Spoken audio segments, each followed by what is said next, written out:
Hello everyone, আসসালামু আলাইকুম। এখন বাঁধাকপির ভরপুর সিজন।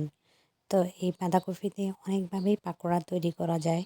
আমি যেভাবে তৈরি করি আমার কাছে এই রেসিপিটি অনেক বেশি সহজ এবং সিম্পল মনে হয়। তো ভাবলাম আপনাদের সাথেও আজকে শেয়ার করি। আশা করি আপনাদের অনেক বেশি ভালো লাগবে। একটা কপির অর্ধেক কুচি করে খুব ভালো করে ধুয়ে আবার ভালো করে পানি ঝরিয়ে নিয়েছি। এভাবে চেপে চেপে ভেঙে নিচ্ছি, এতে করে একটু সফট হবে।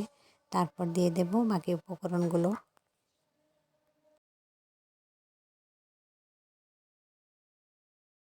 দিয়ে দিচ্ছি হলুদের গুঁড়া, ধনিয়া গুঁড়া, জিরার গুঁড়া, রসুন বাটা আর স্বাদমতো লবণ।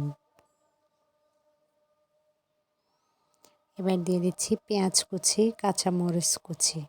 তো আমি এখানে অনেক বেশি কাঁচামরিচ কুচি দিয়েছি। আপনারা আপনাদের পছন্দ মতো ঝালটা বাড়িয়ে কমিয়ে নিতে পারবেন। আর এই পাকোড়াটা একটু ঝাল ঝাল খেতেই অনেক বেশি ভালো লাগে।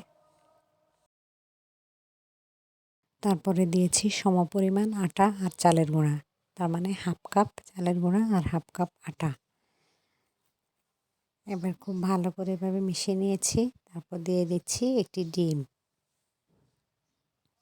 এখানে আমি কোনো ধরনের পানি অ্যাড করিনি।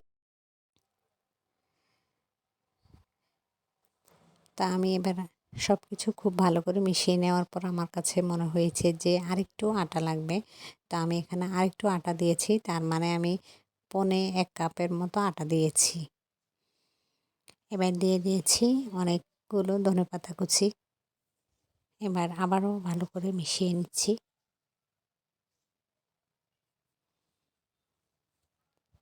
এবার আমার ডোটা একদম পারফেক্ট হয়েছে।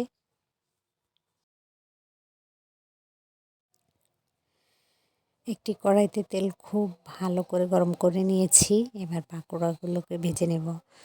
তো পাকোড়া ভাজার সময় তেলটা অবশ্যই খুব ভালো করে গরম করে নিতে হবে, তাহলে পাকোড়াগুলোর তেল অনেক বেশি টেনে নেবে না।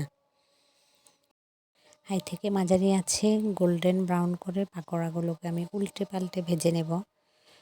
অল্প আঁচে ভাজতে গেলে পাকোড়ার মধ্যে অনেক বেশি তেল ঢুকে যাবে। এভাবে সবগুলো পাকোড়াকে ভেজে নেব। তো আশা করি আজকের রেসিপিটি আপনাদের ভালো লেগেছে।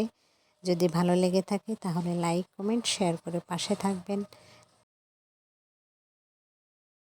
আজকে এই পর্যন্ত। সবাই অনেক বেশি ভালো থাকবেন, সুস্থ থাকবেন।